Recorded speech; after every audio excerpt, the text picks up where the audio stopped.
It's Russell back with Gwinnett Lawns and beautiful.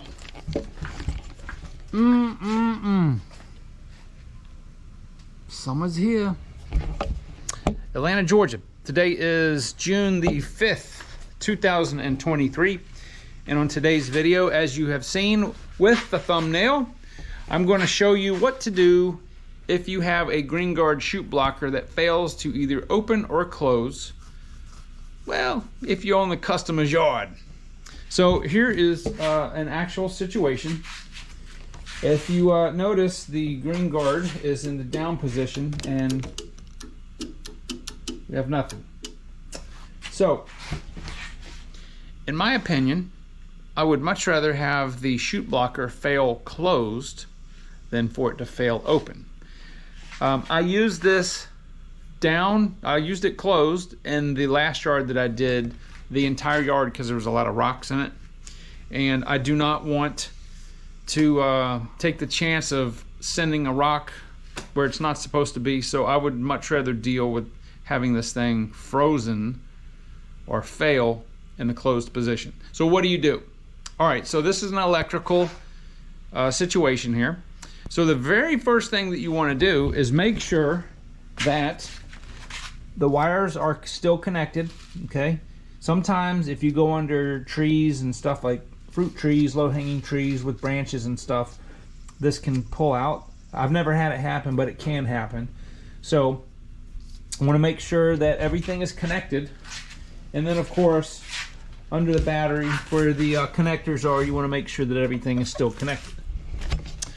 Which it is. Obviously, it still doesn't open. All right, so the next thing you want to do, number 2, is you want to look at the fuse. So there should be, well, there is a fuse on the Green Guard, and let's just check that. Check it right now. All right, so the fuse for the Green Guard is right here. So it's got a rubber cap. It's pretty tough to get off, but it will come off.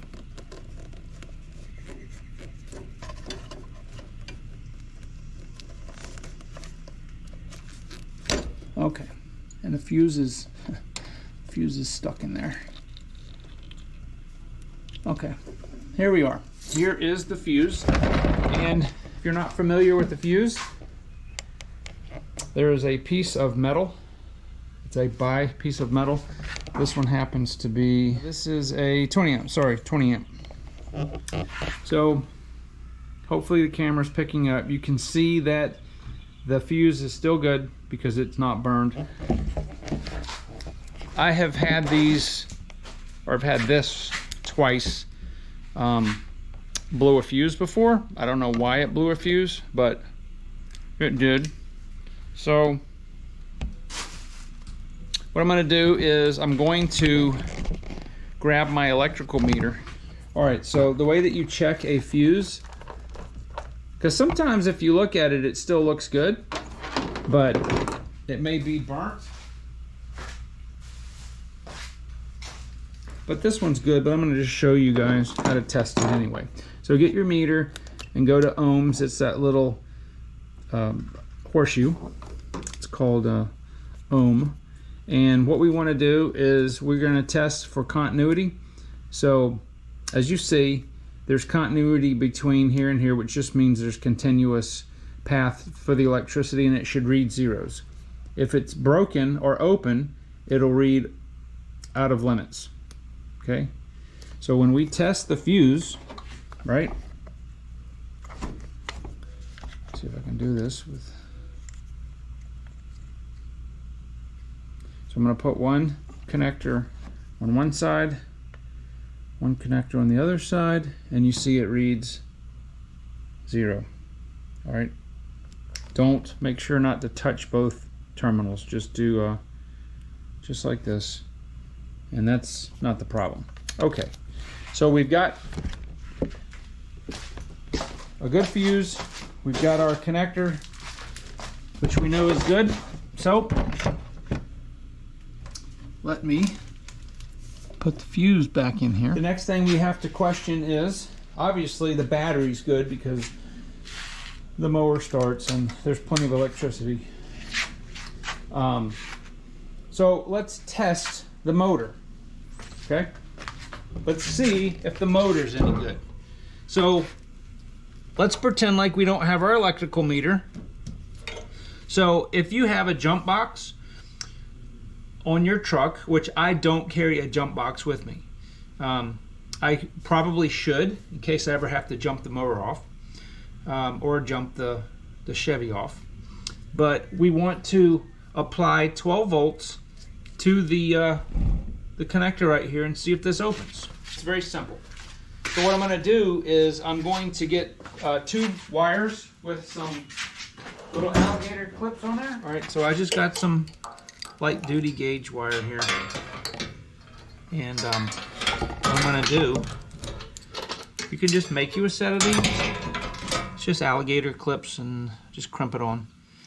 So let me go get a jump box switch. So what I'm going to do is I'm going to take the one side of this clip to the negative terminal, and I'm just going to clip it to either one of these, it doesn't matter.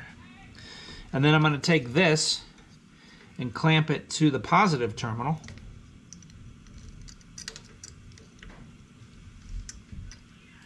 Maybe this alligator clip will hold, or the...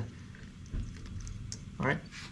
Now, if I complete the circuit here, the motor should do something. It should either open or close. If we reverse it, it'll go the opposite way. Hear it? All right. So I can hear the motor clicking. So let's go the other way. All right. See, it opened. All right. Now if we reverse the polarity, which just means we're putting the negative, we're swapping the negative and the positive. All right. So there's nothing wrong with the motor. So what does that leave? Well, that means either the wire from here to where the fuse is bad.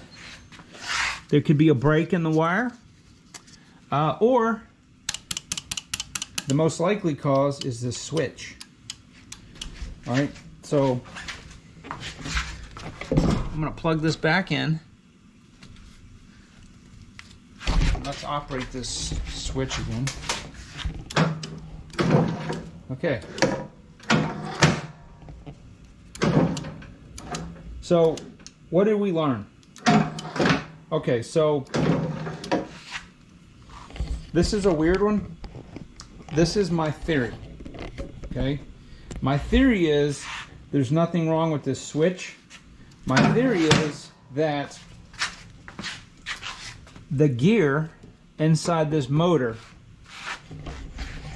may be a little sticky. Vehicle, then that's good enough anyway. But anyway, guys, thank you very much for watching, and hopefully this helps you think a little bit when you need to troubleshoot and how you would go about handling something like this if it happens in the field. And with that being said, I will talk to you on the next video.